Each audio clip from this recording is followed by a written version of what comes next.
uh, back to this bridge again for the second time around. Yes.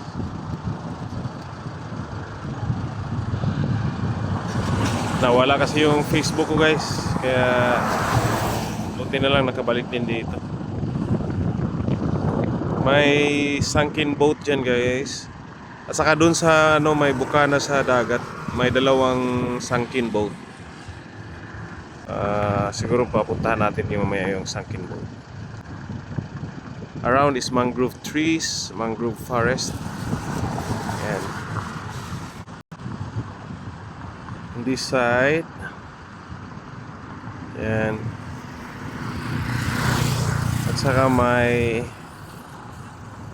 lighthouse dun, a light tower for the fishing boats, indicating for coming back.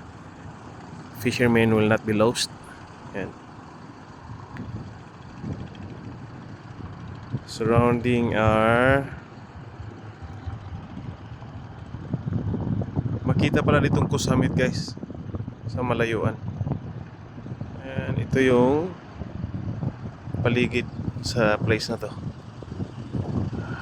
May yung bahay na, guys, nasa gitna ng nasa gitna mismo ng tubig. So lahat ng mga bahay dito nasa sa tubig. So bahay tubig sila, guys, bahay tubig.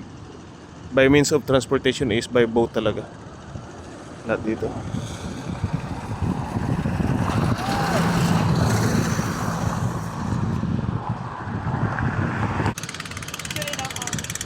Kaya sandali lang.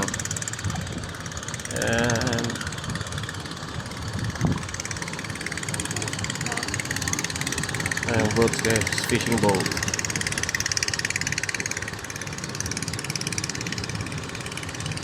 Okay, that's all for now. Thank you.